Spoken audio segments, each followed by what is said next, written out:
Okay, we are starting a new tractate today, Baruch Hashem, Shehechiyanu, and it's the Tractate of Megillah. Let's bring up the text. Again, we're going to be learning out of Rabbi Steinsaltz Even Yisrael's English online version with the Rashis and commentary that I'll add in on the side. Just going to do quickly. Okay, so quickly we're going to start the intro there. The intro, okay, we're starting. So Megillah is a new Masechta. Hey, Avi, welcome. Mazel tov, new Masechta. So it says like this. Therefore, he's quoting from the Megillah itself. So Megillah Esther.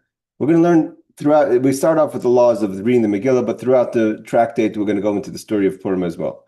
So it says, therefore, the Jews of the villages who dwell in unwalled towns make the 14th day of the month of Adar a day of gladness and feasting, and a good day and of sending portions to one another, which is the Mishalach Manas. And Mordechai wrote these things and sent letters to all the Jews that were in all the provinces of the king Achashverosh, both near and far, to enjoin them that they should the 14th day of the month of Adar and the 15th day of the same in each and every year as the days in which the Jews Heishuki rest from their enemies, and the month that was turned for them from sorrow to gladness and from mourning into a good day. That they should make them days of feasting and gladness and sending portions to one another and giving to the poor. So these are the four mitzvahs.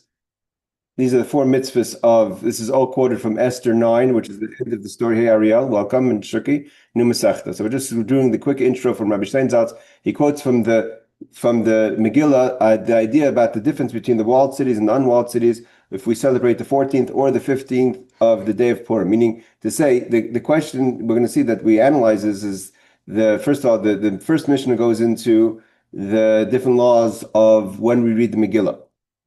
And the question is also what's the foundation for the separate days of reading, and of course we're reading like Hanukkah, we read on the day after. So the question is, the 13th was the final day of war in the cities outside of Shushan, right? So we had the city of Shushan that fought one more day, right? The Megillah clearly says that Esther asked one more day for the Jews of the city of Shushan to be able to fight. So the people of Shushan, which is the capital of the empire of King Achashverosh, hey Bruce, welcome, they fought one more day.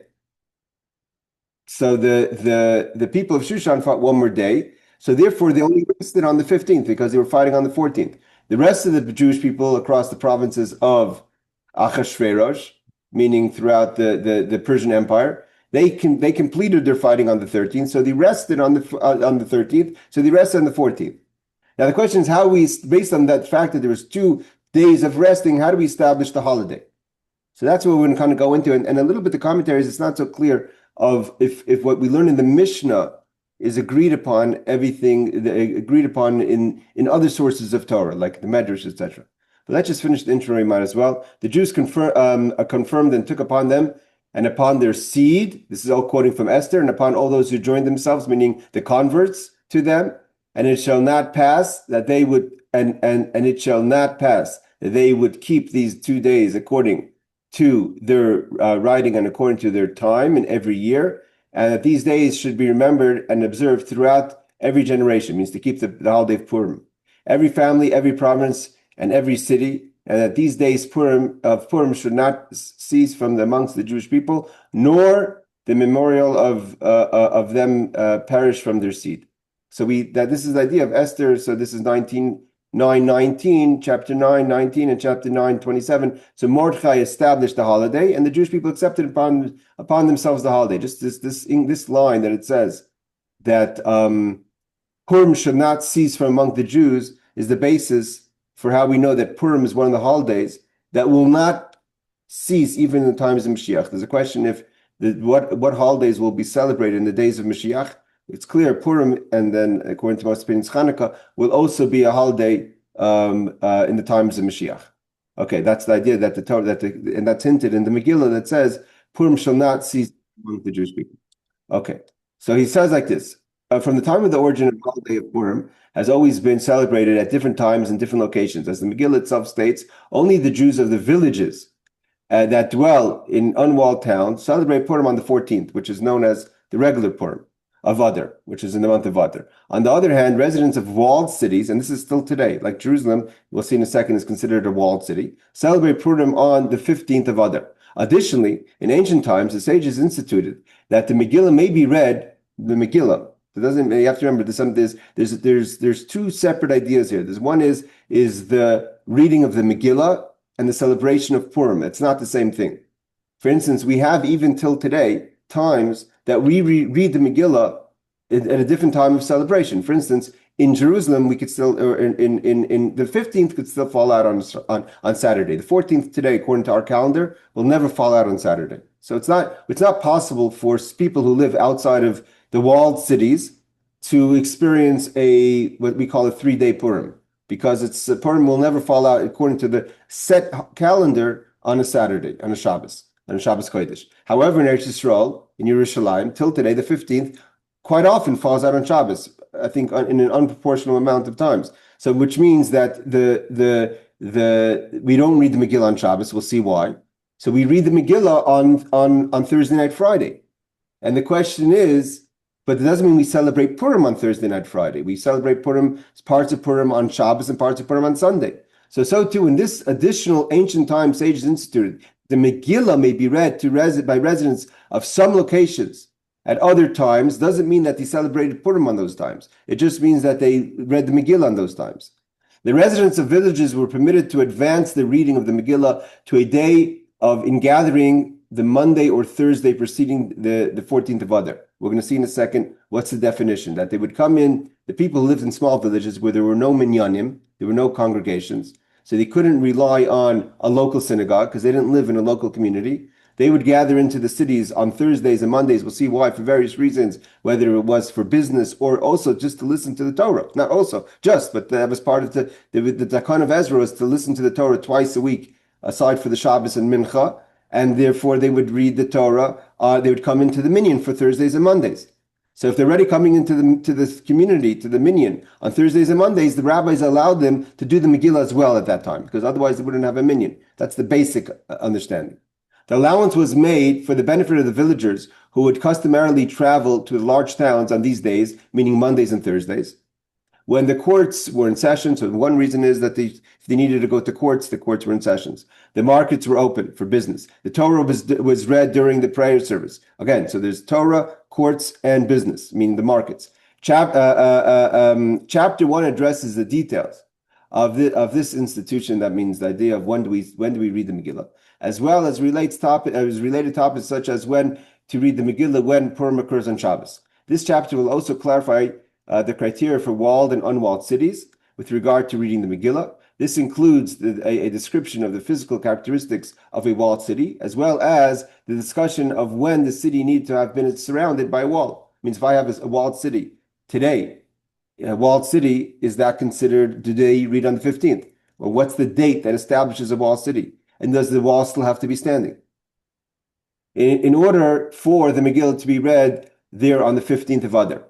As a continuation of this discussion of when to celebrate Purim and read the Megillah, this chapter also includes summary of the differences between the first and second month of Adar with regard to both the reading of the Megillah and other mitzvahs of Purim, meaning sometimes we have a leap year and there's 2 others, right? If we have a leap year, the month that has 2 months in it, we don't have a 13th name. There's Adar Rishon and Adar Sheni, and the month of Adar. Following this Mishnah, the chapter includes several other Mishnayos that follow a similar structure, which is there's no difference between A and B except for C. I mean, say other subjects that are not really connected to Purim at all, but that's the Mishnah. Once we're talking about separating ideas, so we're going to go into other halachas that have nothing seemingly to do with Purim.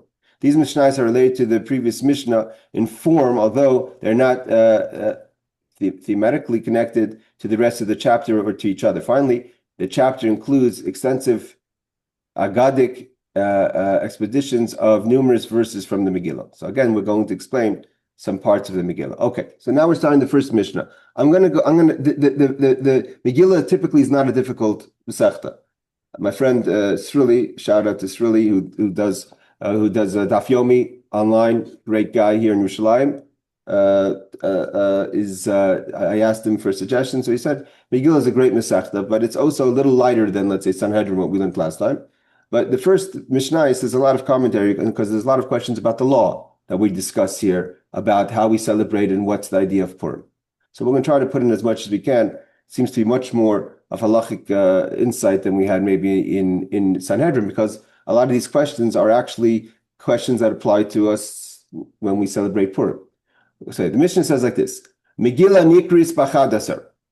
The Megillah can be read on the 11th. So the earliest day, the Megillah can be read in the month of Adar systematically. We'll see there are opinions even if the Megillah has an opportunity to be read throughout the whole month of Adar in extreme situations where you're going to be where you can't read the Megillah on these days. But we're talking about systematically, the Megillah may be read on the 11th, B'Shnei Asar on the 12th of the month, B'Shlosh Asar on the 13th of the month, B'Arba Asar on the 14th of the month, B'Chamisha Asar on the 15th of the month. So we have 11, 12, 13, 14, 15, 5 days. The Rokeach says that the 5 days are corresponding to the 5 times the word Purim is in the Megillah. But that's it. The expression was learned. Leipachas v'leyaser is not typical. It should say leipachas really means not less or not more. It should really say not earlier or later. So the words pachas and yaser are not exactly the typical term we would use, but we'll see why. Cities that Karachim are cities that have been walled from the days of Joshua, meaning Yeshua ben Nun is the conqueror of Eretz Yisrael, the successor of Moshe Rabbeinu when the Jews entered the land. That defines a city that's been walled, a city that was walled in the days of Joshua. Karim b'chamisha asar, they read on the 15th. Okay, so meaning to say that today everyone knows Yerushalayim as a walled city, but the Yerushalayim is not really a walled city. The walls of the city of Yerushalayim were not built by the first temple or the second temple or Herod. The walls, most of it, the walls of the old city today of Jerusalem were built by the Sultan of Turkey in the year 1500 or so. So it's not the walled city of temple times or biblical times, but it was a walled city in the times of Joshua. We know that the Jewish people, when they conquered Yerushalayim, King David, it was not an easy city to conquer. So the Yerushalayim was a walled city in Jerusalem time. And the reason why seemingly Yeshua ben Nun has nothing to do with the story of Megillah, right? Yeshua ben Nun conquered Eretz Yisrael close to 900 years before the story of Purim, right? When did the story of Purim happen? The story of Purim happened between the destruction of the first and second temple, when the Jewish people were exiled into Babylonia, and then it was conquered by the Persians. Achashverosh was one of the Persian kings. And that's when the story of Haman and the destruction, the scheme to destroy the Jewish people happened. So Yeshua ben Nun and you have to remember the Jewish people in the time of the judges, the temple was only built by Solomon in 400 years after the Jewish people entered the land, 300 something years. And then it stood for 400 years. And then they were in exile for about 40, 50 years until the story of Purim. So the story of Purim happened 800, 900 years before, after Joshua walked in. So what's Joshua have to do with the story of Purim? But the reason is because at the time that Purim was instituted, Jerusalem was destroyed. Eretz Yisrael was already after the first return of the Jews with Zerubbabel, but there was no institutions, there was no walls yet. They tried to build the walls. It was not a city of glory. And in order that it shouldn't shame Jerusalem, that Jerusalem would be keeping on the 14th. And the capital, the Washington of the time, Shushan, will be keeping on the 15th. That wasn't respectful. So they decided that what's going to institute the 15th is a walled city from the days of Joshua. That's a typical explanation. Other reasons given is because we have to have a makar in Torah, and there are other laws that are connected to walled cities. Like when we sell a house, if it's a house in a walled city, if you're a property, when you could redeem it and go back to the laws of pidyon, of redemption, Ir Chaima. And so therefore, we just like in Ir Chaima, what establishes a city of a walled city is when the city was walled by Joshua. So too, Purim, to connect to a mitzvah, is also defined by a walled city by Joshua. And there's other questions. The questions is, what about the walled cities outside of Eretz Yisrael? I don't know. I'm not familiar with the geographic, but if there's a city today, there's Jewish communities all over the world. And if places in China, Japan, Australia, I mean, Australia not, but the places like in Asia, Turkey, could be places where there was walled cities in the times of Joshua. Do they keep on the 15th or not? We don't find that anyone keeps the 15th out of Eretz Yisrael. So there's a discussion by the commentaries. If the walled city in the times of Joshua is only cities in Eretz Yisrael or not, and Shushan, where the story happened, which is the capital of Persia of the time. Okay, so they read on the 15th. Kfarim v'ayirares, other cities and villages, Gedailos, large cities, Karim Barbasa, they read on the 14th. So in theory, there's only 2 times to read the Megillah. 15th and the 14th, which is the custom today. We either have Purim on the 15th, and you have to remember something else. Again, there's reading the Megillah and celebrating Purim. Today, on a non-Shabbos 14th or 15th Purim, let's say a Tuesday and a Wednesday, the Tuesday is the 14th, Wednesday is the 15th. So Purim is celebrated in its completion on the 14th for anyone outside of a walled city. And on 15th, in completion, whoever lives in a walled city, which means all the 4 mitzvahs of reading the Megillah, of sending gifts to the poor, and Simchas Yom Tov, and the reading of the Megillah, of the Torah, of Malik, all that stuff happened on the 15th. Whoever celebrates on the 14th happens on the 14th. But now we're going to say that there's another opportunity to read the Megillah for those who don't live in large cities. The people who live in villages, Makdimim, they could read the Megillah. Again, that has nothing to do with the celebration of Purim, the Yom HaKnisa, to the day of gathering. What's the definition of day of gathering? We're going to see. All right, let's learn Rashi. Masnisim, Megillah, Nikreis, B'Yadalef, Pa'amim, Bezel, L'Kamam, Farish, V'Azel. Sometimes the Megillah is read on the 11th, and sometimes it's read on other days, and we're going to explain when. Leipachas v'Yaser, Leipachas, not earlier. Pachas means less than the 11th. V'Yaser mitesvav, you can never read past the 15th. Never in a scheduled way. Mimais v'Shua, the Gemara is going to explain what's it have to do with Joshua. Elashakfar magdimim liyem knisa. Here the Rashi says, the villages are able to read the Megillah on the day of gathering. Klomar, meaning to say, we just said that cities that are walled will read the Megillah on the 15th. V'shein mukafim, and those that are not walled, karim b'yudal, on the 14th. Hare kol b'chlal, that includes all cities, anywhere you live. Either you live in a walled city or you don't live in a walled city. So how do we have 11, 12, and 13? Either, and there's a discussion. What about a village that's been walled since the times of Joshua? It's a possibility. You have a tiny village, but it's a village that's been walled. What would be the law then? So we'll see that in a second. So he says, so what's 11th, 12th, and 13th? So he answers, Elishakfarim, the villages, Nasnulem Chachamim, the rabbis, instituted and gave them permission, Lahagdim Kriyase Liyom HaKnisa, again, to read the Megillah on the day of gathering, which is Yom Sheni B'Shabbos Shulfnei Yudalad, on a Monday before the 14th. So if the 14th were to fall out on Tuesday or Wednesday, so you could read on Monday. If it falls out on Thursday, you read Bo B'Yom on the day. O Chamishi B'Shabbos, or they would read it on a Thursday if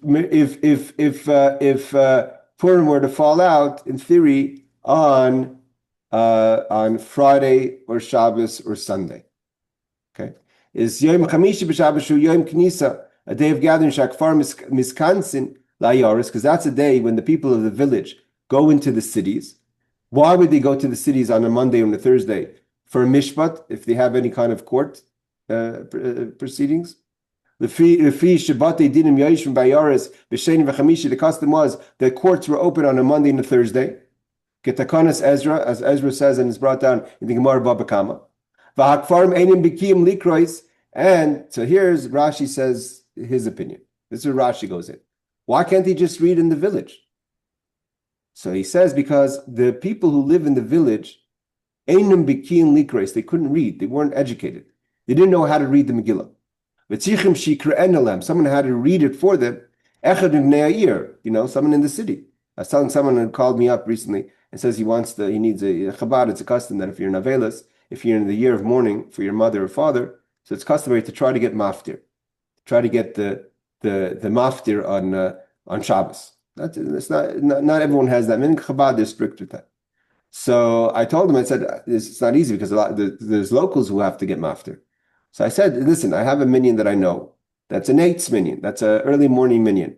The only thing is that in Jerusalem, they have a custom. I have never seen it outside Jerusalem, so it could be outside Jerusalem as well, where they read the Haftorah on Shabbos out of a Megillah, or a scroll. It's not a Torah scroll, but it's a Navi scroll, which means it's written without nikudos and without notes. So if you don't know how to read without nikudos, without the vowels or the notes, so how could you get maftir? So what they do is they call you up for maftir, and you read the blessings, but someone else, the Baal Korah, reads the maftir because you can't read it. So the same thing is in the villages. We know that until today, there are only a handful of people who know how to read the Megillah. And it's more unlikely for that person to be living in an isolated area, in a kfar, in a city, in a village, where in the city you usually have someone who knows how to read the Megillah. So the people of the village don't know how to read the Megillah. So typically, they need someone's going to read it for them. Someone from the city. And therefore the rabbi said they're not going to make them come a 3rd time in the week, which is the 14th itself. And depending on what day Purim is, so the Monday or Thursday could either be the 11th, the 12th, or the 13th.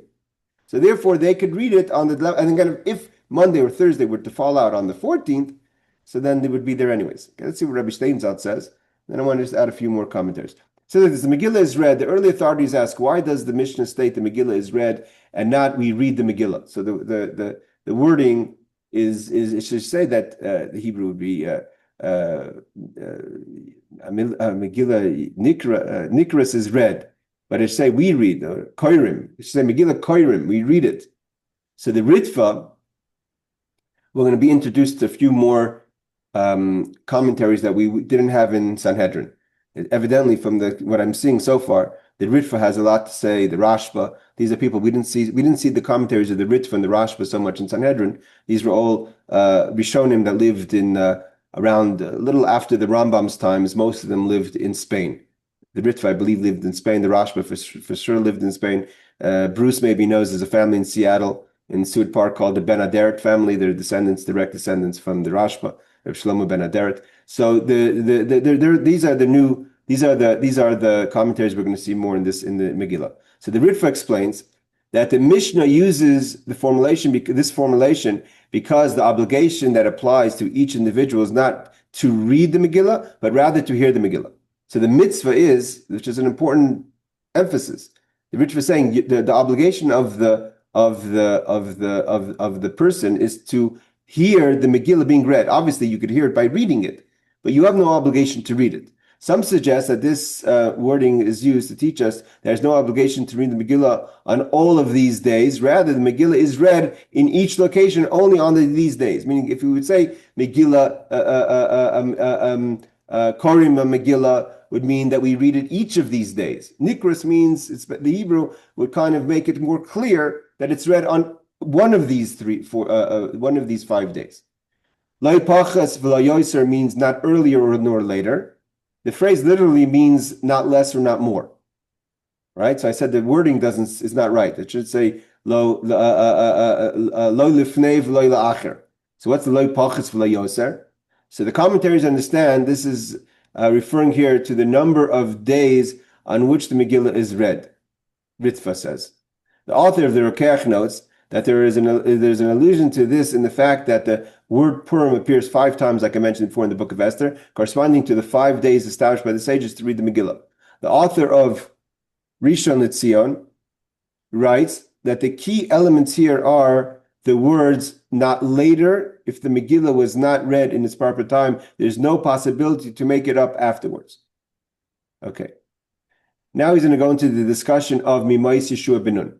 Why do we establish the days, the walled cities? Again, till today, I don't know exactly, but for sure Jerusalem reads on the 15th. If you're in Jerusalem for Purim, everyone knows all the laws of the complications because it's very likely you could be in Tel Aviv. You could be in Tel Aviv on the morning, the night, and by day you could go drive to Jerusalem. You could drive very simply within 30, 40 minutes and be from outside the walled city to the inside the walled city. And how far does the walled city expand? Today, Jerusalem is already all the way in Har Nof, right? Anyone who knows Yerushalayim. So that's the kind of the end of Jerusalem, Har Nof, and then you have Hadassah Hospital, right? And you have Mount Scopus. You have places that you can't even see the wall. Mount Scopus, you could see the wall.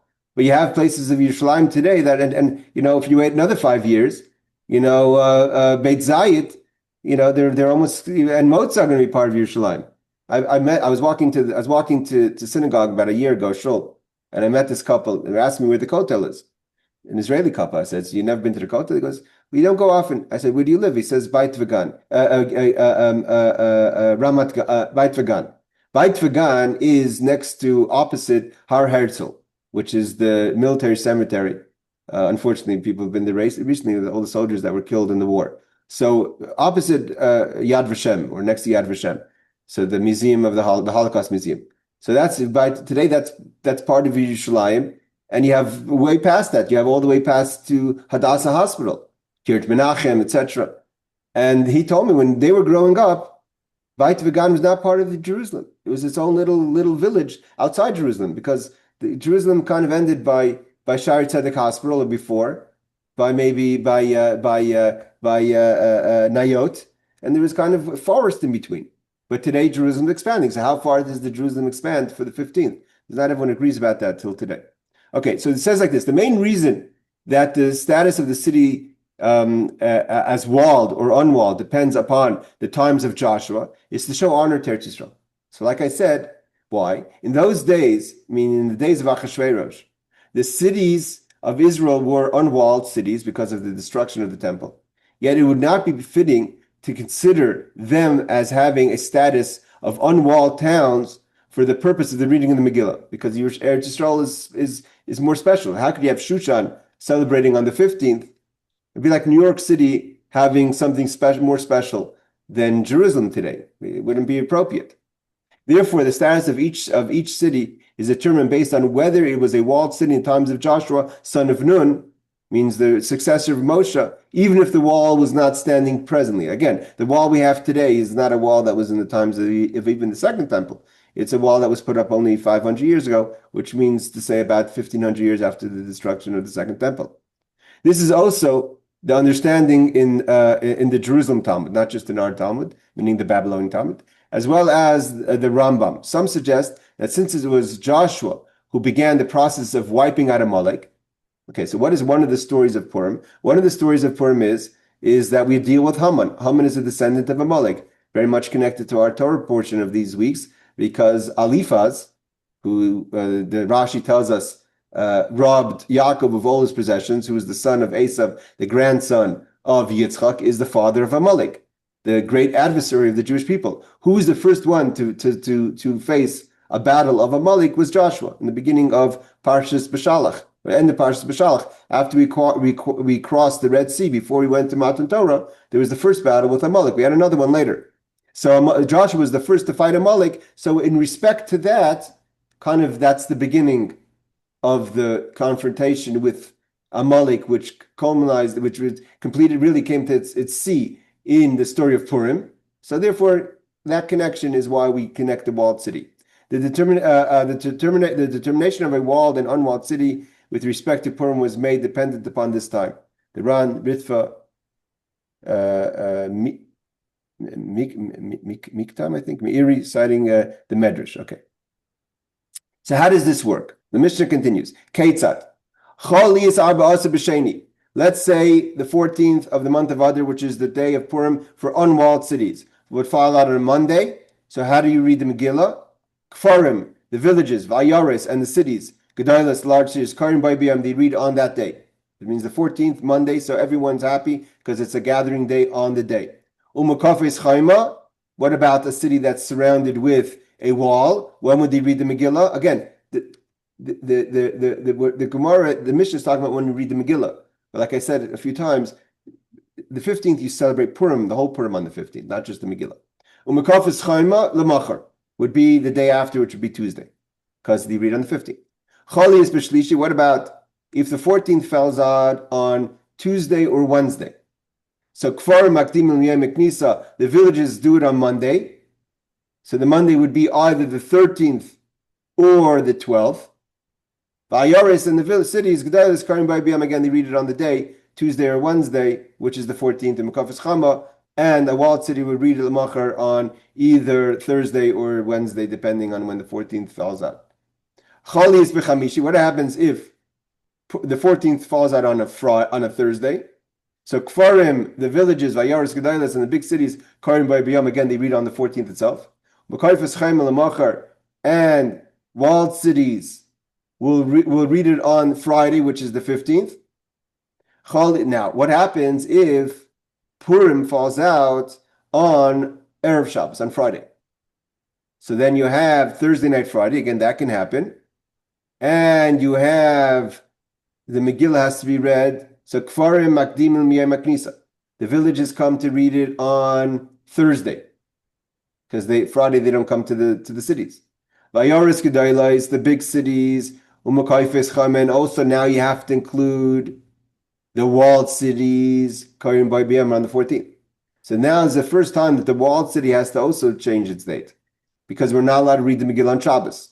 The same reason we don't shake lulav and esrog on Shabbos, and the same reason we don't blow shofar on Shabbos, is the same reason we don't read the Megillah on Shabbos, because a person may come and carry the Megillah, and you're not allowed to carry on Shabbos.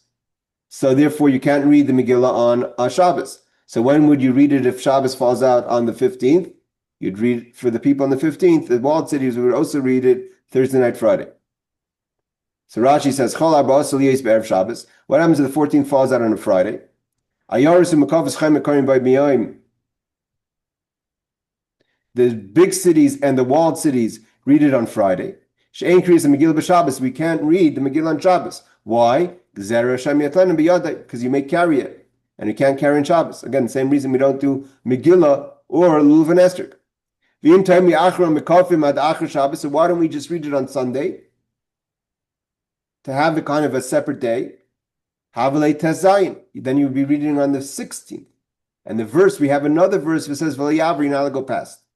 So you're not allowed to go past your date. So the only thing you can do is to go early.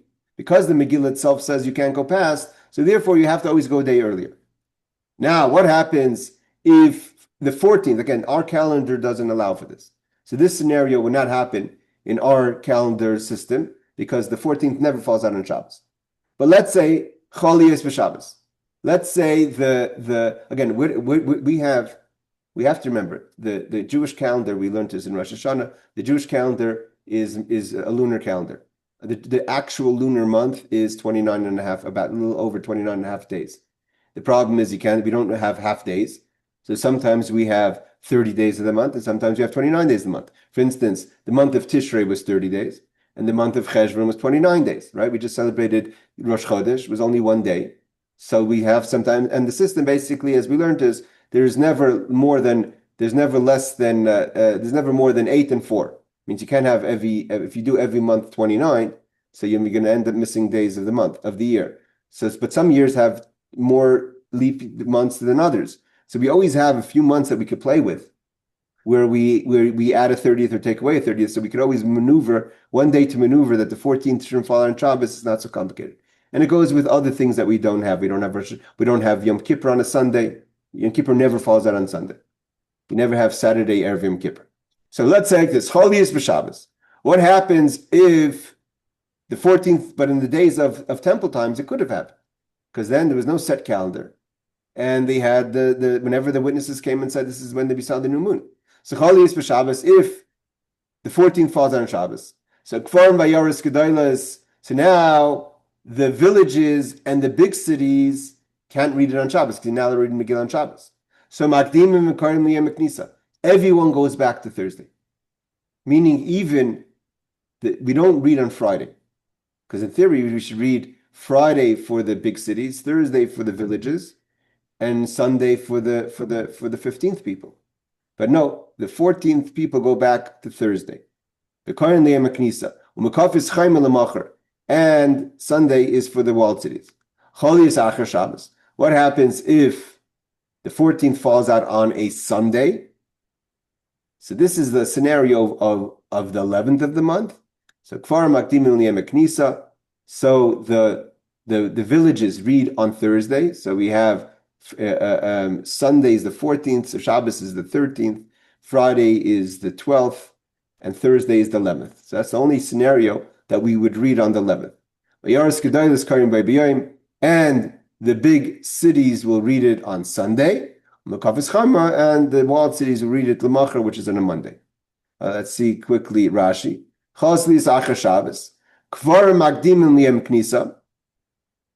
So then the question is, what happens if it falls out Cholis Acher Shabbos? So then the villages read it on Monday, on Thursday, which is Yud Aleph. V'tafilai mishkachas la yom haknisa. We never find anything earlier than the 11th day. Shlefnei Purim mukdamim lai d'miyom haknisa liyom haknisa liyom hakdimim. You can never do it. You can't read it if, let's say, Purim is on Sunday. You can't read it the Monday before. You can't go more than one gathering day. So the earliest, the largest separation between the gathering day and the 14th would be a Sunday of the 14th, which brings the gathering day all the way back to Thursday, which is the 11th of the month. But we can't go all the way back to Monday because also we don't go earlier. So that's basically gives us the 5 days of the reading of the Megillah. Before we go to the Gemara, I just want to mention a few things here. Because again, we're not going to have a lot of commentary on the Masechta, so we might as well take advantage when we do. Again, in the discussion of why we go into Yeshua ben Nun, why don't we go from the days of Moshe Rabbeinu? That why don't we? It means why if we're establishing to give respect to Eretz Yisrael, we could have gone a little further to the days of Moshe. Why is it Joshua? So then the days because Moshe didn't conquer the land. The Joshua conquered the land. Moshe only conquered the east side of the river, which was later to be part of Ruvain and Gad and half of Sheb Menashe. Again, there is a question. It says like this, that Kasav Ritva, the Ritva writes that seemingly that doesn't make a difference if there's a walled city in Israel or outside of Israel, inside of Israel, outside of Israel. It means if we know for sure that there's a city, say in Turkey or anywhere in Asia today, again, Jewish communities live everywhere, that there was a walled cities that were walled in the days of Joshua, theoretically they should be able to read on the 15th of the month. We don't find that actually. Maybe we don't know if there was walled cities. But according to the Ritva, and he says so to the Ran and the Ramban, all agree. These are all Rishonim in the times of around the Rambam's times, Rashi's times in Spain. Shevirai Mishami, they bring proof from the Jerusalem Talmud that would be the case. But there are those who hold that it's only in Eretz Yisrael. It means even halachically, if we were to know of a walled city in Chutz La'aretz, outside of Eretz Yisrael, they would not read on the 15th. Okay, that's basically some opinions here. Another thing is it says over here, the main question is that's going to come up over here is there's a halacha of lois to do. There's a law you're not allowed to do. You're not allowed to make a good day a good day. You're not allowed to divide. I mean, although today people would say, "What are you talking about?" There's Sephardi, Ashkenazi. There's so many groups of Jewish people. But there's really a violation about separating that there should be groups of people. Lois is going to do. You're not allowed to make a goodis, that people have different customs. It's not so simple that, once upon a time, people lived in different areas. The Sephardi Jews lived in Sephardic lands and Ashkenazic Jews lived in Ashkenazi lands. But today, especially in Eretz Yisrael, in big cities like New York or even Seattle, where there's a mix of communities of Sephardic Ashkenazi, but it's officially to set up that there should be different customs, it's not so simple. It's a violation of the law that says Lois is going to do. So the question is, how is it that Purim has a holiday where officially there's different groups that celebrate different days? Some people celebrate on the 15th, some people celebrate on the 14th. Again, the whole Purim is celebrated on the 15th. So the answer given is a few interesting answers. One answer given is that the initially the real people that celebrated Purim were only the unwalled cities. The concern of the decree of Haman seemed, according to some opinions, that the threat was more to the unwalled cities. They were unprotected. The metropolitans, like Shushan, were maybe less threatened, although Haman was there, and that's where the decree was. But it seems like the Jewish people felt more vulnerable in the unwalled cities. So they didn't need Mordechai to tell them to make a holiday. They felt so threatened that as soon as the decree was over, they made a holiday. The people in the walled cities, they didn't feel so much a miracle. So because they didn't feel the miracle so strong, so when Mordechai set it up, he set it up according to the time of when they rested. But there's that's one opinion. And also the next opinion is that's not a problem, a violation of Balais is going to do of not making groups. Because again, we're celebrating when they rested. They stopped fighting on the 14th, they stopped fighting on the 15th, even though we couldn't make a universal date to celebrate the victory. But initially, it was always established like that. So, Leis is going to do really means to separate from a mitzvah. But here, the mitzvah itself is rabbinic. And when the rabbis established it, they established it as so that there should be a difference between a walled city and an unwalled city because of how the celebration was at the first time or how the victories were the first time. This is a summary of all the opinions that were brought up about this subject. There are Akiva Eger and others that bring this question. He also quotes that there's opinion. I just want to quote a few opinions. There's an opinion that says that I think the Ramban says, or the Ran says, that this provision that we made for the people that gather to read the Megillah on the 14th, on the 11th, 12th, and 13th is only the day Megillah, because they didn't gather at night anyways. So it means they read the Megillah different times in the morning and the evening. So they read by day on the 11th, but by night they had to figure out either whatever they were going to do, but they would read it on the the day itself. That's an opinion brought down by the Ran. There's also the problem is we read Rashi. Rashi quotes that the reason why the villagers needed to go into the cities was because they didn't know how to read it. That's Rashi's opinion. The Rambam seemingly and others say, they didn't actually go. It was the day of gathering, but they didn't read the Megillah in the cities. The villagers would gather together. Means there's two problems here. One is that they wanted a gathering of 10 people, a minyan. They wanted to get together, but they didn't. It doesn't say anywhere that they had to get together in the city. That's seemingly the idea because Rashi quotes that they're coming to the city anyways for judgment, for other things. But the other commentaries say no, that actually the day of the gathering is the day that they would go to the cities, but they would gather themselves in the villages and they didn't read in the city. So it's not like they're dividing where one shul was reading one day, one shul was reading the next day. And also because there's some opinions that hold that someone who doesn't have an obligation cannot read for you. You can't listen to the Megillah from someone who doesn't have an obligation. That's a big question all the time. Could you read the Megillah for someone if you don't have to hear the Megillah? That's why they make the brachos. So the question is, if the person is reading the Megillah, doesn't have to read the Megillah, because for them it's not the holiday. The holiday's on the 14th, not on the 12th, 11th, or 13th. Could they be moitzi, the person who's listening to it earlier? So according to some commentaries, the whole idea of the gathering was a day of gathering, but not in the cities. It was gathered inside the villages. Okay, let's just see if we finish off over here these ideas. Also, the idea is also, I just want to say, again, when I said that when would they read Amalek? So they would read Amalek also on Shabbos. They wouldn't read, means if on the 14th, if we read the 14th would fall out on Shabbos. Or today in Israel, Eretz Yisrael, if the 15th falls out on Shabbos, we don't read Amalek on Thursday. You only hear the Megillah on Thursday, but the reading of the Amalek is on Shabbos. So there's certain things we do on Shabbos. Okay, I mean, I just want to say, there's one thing I wanted to say. It says over here,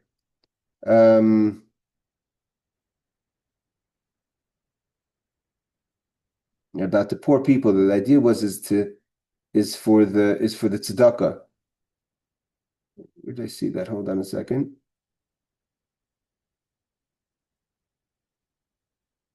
There was a concern that if the people came in, that the people the poor people usually are the ones who lived in the villages, and therefore they needed tzedakah, the charity that was given on Purim. Maybe that's later. All right. I guess it's somewhere else. I saw that. Okay, let's just go a little further in the Gemara.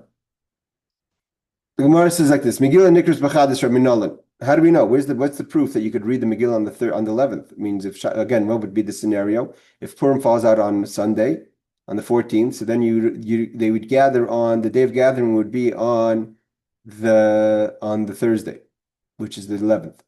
So Gemara says, Minolan, Kedabinin Lameimer Lakamon. What do you mean, how do we know? It's like it's going to be explained. Chacham Hei Kelo Akfarim. The rabbis were lenient when it comes to the villages. So here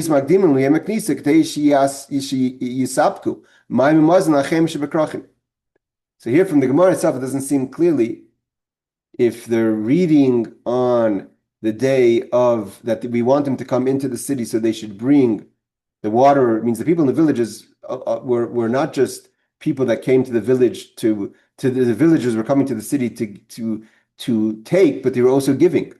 Because it was who brings in the water, who brings in the food are the people who live in the villages. Where are the farms? The farms are in the villages. There's no farms in the city. So they're very fundamental to the existence of the city, right? Melech l'seved l'sada nevad. The king needs the field. The people in the field are the people of the villages. So they would come in on the Thursdays and Mondays to bring water and food for the people in the cities. And therefore the rabbis were lenient for them to allow for that to be a time, either according to the Rambam, that they gathered together, or they gathered in the cities and they heard the Megillah. Let's see how Rashi learns. Gemara says, "Hachi arsin minalan kidabeinin lameim lekaman. V'hachi perush minalan diyudal v'idbeis v'gimel chazi likriya diyudal v'tzvav hu d'chsi b'kra."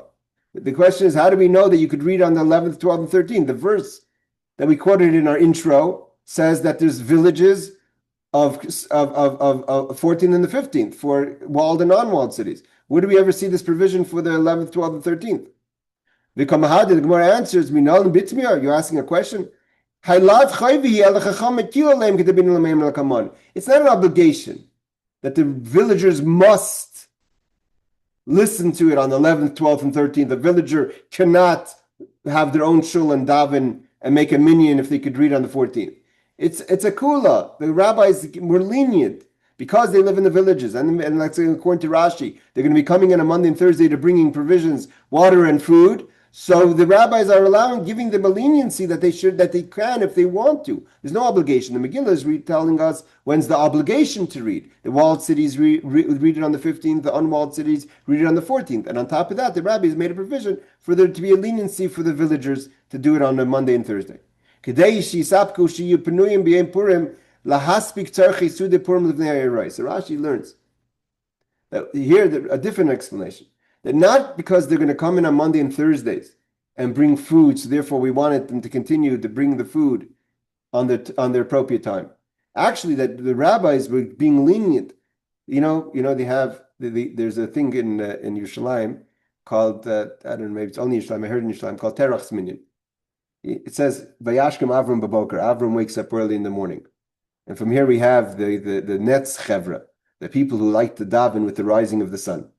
So there's people who daven in Yerushalayim. It's a big deal. That people like to daven in Seattle would be very difficult because rising of the sun in the winter would be very late, and rising of the sun of the summer would be very early. But in Yerushalayim, it doesn't get too early, it doesn't get too late. The earliest it will be about 5 in the morning, and the latest is about 6:30 in the morning. So you have the 5:30 minyan, the 5 o'clock minyan. But that's Vayashkem Avram. Avram wakes up in the morning. Terach wakes up even earlier. Why? Because you have people that have obligations. Let's say a moil, the person who performs the circumcision. So he has to be ready on the road to be able to do early morning circumcisions. So usually the moyalim daven in Terach's minyans. They're davening even before the sun rises, especially in winter when the sun rises later. So the same thing over here. So there's a provision for the people who have jobs. They daven really early. Same thing over here. The rabbis wanted that the people from the villages, that they are the people that supply the food. When are they going to hear the Megillah? If they have to hear the Megillah, they're not going to be coming into the cities to provide food for the holiday. So the rabbis let them do it a day or two earlier, so you won't be busy with the Megillah, and you could make sure that you bring in all the foods that are needed for the truckers. They have to bring the food in. Here's Rabbi Steinsaltz says this Minalan. Tosfos in Zvachim 89a, I believe, aren't they learning Zvachim? I think in Daf Yomi now. Asks why the Gemara astonished about the question. From where do we derive this halacha? Even if the derivation is explained in a Braita, not all the Braitas were well known. I mean, even if we know that the Braita says that we have to do 11, 12, 13, I mean, like, why is everyone so excited? We know, and how do we know? Like, as if everyone should know. And therefore, it is appropriate to ask, and to provide the answer from the Bright. The Rashba, again, here we have the Rashba, quotes Tosfos, as answering that the Gemara's astonishment is based on the fact that the sages asked for a source for the halacha concerning the days of which the Megillah is read, but did not ask for the source of halacha in the next clause in the Mishnah, which states that the village advanced their reading to the day of assembly. Means, how do we know it's the day of assembly? Means, how do we know that it's earlier is one thing. How do we know it's the day of assembly? The fact that they did not ask the source for the second halacha indicates that they knew that their sages had allowed the villagers to read the Megillah earlier, in which case the question about the source for the first clause is unnecessary, as the answer is the same. Some write that the question from where do we know from where do we derive this halacha usually refers to something that is not explicitly written in the Bible, but is alluded to in the text. Here the Gemara asks, why search for an allusion in the Bible for something that is rabbinic enactment? The whole thing is rabbinic. So why would we be looking? You usually say, basically, Minolan is usually a question, where's the Makar Midaraisa? Where's the biblical reference? But the whole thing is not biblical, so why are we asking Minolan? Let's go further. So the Gemara says, Anan Hachi Kamrina, Michte, Kuli Anje Knesset Agdoila Takninu. This whole holiday was instituted by the members of the Great Assembly. If you want to say that the members of the Great Assembly, and Mordechai was one of the members of the Great Assembly, right? The members of the Great Assembly were a group that kind of survived the diaspora in the early days of the Second Temple. What did we learn in Perek Avos? That Shimon HaTzadik, Shimon the Righteous, which was the high priest in the times of Alexander the Great, was the Mishayaru from the last of the members of the Great Assembly. The members of the Great Assembly included the prophets Chagai, Malachi, Mordechai, were part of, I think even Daniel was a member of the Great Assembly. So they were the Sanhedrin. We have today the Knesset. That's trying to be a duplicate of the members of the Great Assembly. If you want to say that the members of the Great Assembly only established the 13th and the 14th and the 15th. Also, Rabbanan, and came the later rabbis, the Akri Takant, they changed what the members of the Great Assembly established. The Takinu, Anshe Knesset Agdoila, they changed what the members of the Great Assembly established, and they added 11, 12, and 13. But we learned in Bezin Yachel, Levatel Divrei Bezin Chaveiroi, Elim Ken, Gadol Men Mechachma Minyan. A later court cannot uproot or nullify a decree of a previous court unless they are greater than them in wisdom and numbers. And the members of the Great Assembly were the most wise of all. So how could they have added to that 11, 12, and 13? So the Rashi says like this. Anan hachi kamrinan. Anan de miboila minal and hachi kamrinan. The fact that we ask the question, where do we know from? This is the question. Michte midekilu chachamim akfarim lahaktim al karchach anshe knesset agdoila shetiknu bei Mordechai v'Esther esim chaspurim v'Nikreis Megillah kulahani zimni tiknu v'nasir shus Nikreis. So he says like this, from this side, the fact that the rabbis made that the cities, the villages, can read earlier. So therefore, we must assume that the members of the Great Assembly, which were the days of Esther and Mordechai, and they established the holiday of Purim and the reading of the Megillah, they also must have established that you could read it on the 12th, 13th, and 14th. Now, where do we see that? If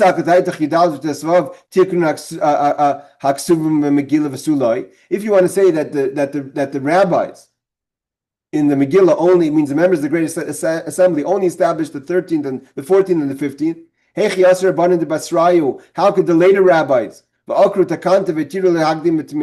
How could, if it means to say, what the question, what the Gemara is asking is, where do we see that the members of the Great Assembly, meaning within the text, we allow, in the Megillah text, it allows for earlier reading?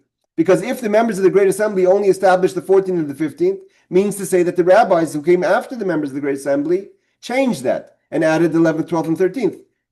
And they're not allowed to because they're not greater than the members of the Great Assembly. El Pshita Inu Tikkun is simply we have to assume that the members of the Great Assembly did establish it. Because they did establish 12, 13, and 14 to be days, 11, 12, and 13 to be days.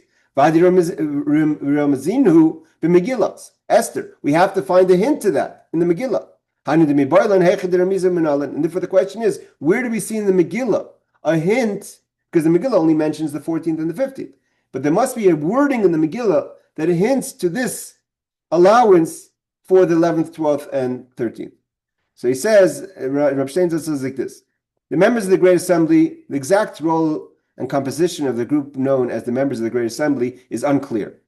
All right. According to the introductory Mishnah in Perek Avos, the members of the Great Assembly received the oral tradition from the prophets and served as a link in the chain of transmission of the Torah going back to Moses. It goes Anshe Knesset Agdola, and then it says from them they gave it to Shimon HaTzadik. Shimon HaTzadik gave it to Antichos Ishalcho, who gave it to Yosef ben Yozer, and then we have all the way down to Hillel Shammai, all the way down. The Rambam continues all the way down to the end of the Talmud. So the members of the Great Assembly are part of the chain of tradition. So going back to Moses at Mount Sinai, the assembly served as a religious leadership during the Second Temple period. Really started before, in the time of the end of the exile. The last of the prophets, including Haggai, Zechariah, and Malachi, are identified as being part of the group, together with Mordechai of Megillas Esther. Some people say Mordechai himself was Haggai, but there's different people that we know of the members of the Great Assembly. Definitely the last of the prophets, and Mordechai. If I'm not sure, I think Daniel was also one of them. Ein bezin yochel levatel. Okay, now he goes and he quotes the Rambam. There's a machlekes about this. The law that what does it mean? Because we have a lot of hakanas today. There's this idea that and I think we had it in Sanhedrin, that for the rabbis to change something that was instituted, you have to have greater numbers and greater wisdom. The question is what kind of established fact? There's certain facts that allow for time to change it, and certain facts don't. So he says like this: if a court issues a decree made an enactment or established a practice and is spread throughout the Jewish people. So here the Rambam quotes that it has to be something that's accepted by the Jewish people. There have been things, for instance, Ezra established the idea of going to the mikvah for men. And we don't find that you had to go to the mikvah even to learn Torah. That you couldn't learn Torah without going to the mikvah. I mean, anytime you have a seminal discharge, you can't open up a sefer and start learning without going to the mikvah. That was a takonish that the people couldn't keep. So it wasn't accepted. It didn't spread. The people couldn't keep it. It was too difficult. And that's why till today, the halach is not that you have to go to the mikvah before you learn Torah. It's better that you should. And of course, like the Alter Rebbe quotes, better to daven before you go to the mikvah, brought down by Talmud Rabbeinu Yonah. But the idea of learning of the takana, that wasn't accepted. Another court cannot cancel the enactment of the first court unless the latter court is superior in wisdom and in number. Even if the reason for the edict no longer applies, it is not automatically annulled. Rather, it must be actively annulled by a court. In the case of an earlier and later court that both consist of 71 judges, superiority in the number means that the number of sages who are not members of the court who accept the court's ruling. It means the question is obviously, what does it mean, greater numbers? You can't get more than 71, right? The largest Sanhedrin is 71. So how could you have more than 71? So the idea is that there's the rabbis outside of the court that are not members of the Sanhedrin. Those numbers that accept the ruling of the Sanhedrin in a way that everyone's accepted, those are the numbers that establish if the lesser court or a later court could overrule it. Exceeds the number who originally accepted the ruling of the previous court. Meaning to say, if the second Sanhedrin has a larger group of Talmidei Chachamim that support them to annul it, then they can annul it. This is the definition of the Rambam. Again, I'm not going to go into. There's others who have different. There's a lot of discussion about this, about the Ravid who argues on this, and the Smag of the Rashba about this question of how do we establish who is how do we uproot this? We're going to stop here. I don't understand what this has to do with anything, and I think this is a mistake in the printing of the Steinsaltz. I didn't see anything about a nin, unless I'm missing something. A nin means a great grandson or an offspring. In Hebrew today, when you want to say great grandchild, you say nin. I'm not sure. So the Gemara is going to continue. We're going to continue next week with the Gemara is going to bring down the different places where we learn where we know in the Megillah that we have this provision that we could read on the 11th, 12th, and 13th. Okay, Chevra, I know we did a bit slow. In the beginning, we're going to try to go a little slower because a lot of the laws that are around Megillah are in this early part of the Gemara. So try to get in as much information as we can. Otherwise, welcome to the new Masechta. As Hashem, we will see you all next week. Tov, thanks for joining. Thank you, Rabbi. Thank you, Rabbi. Welcome.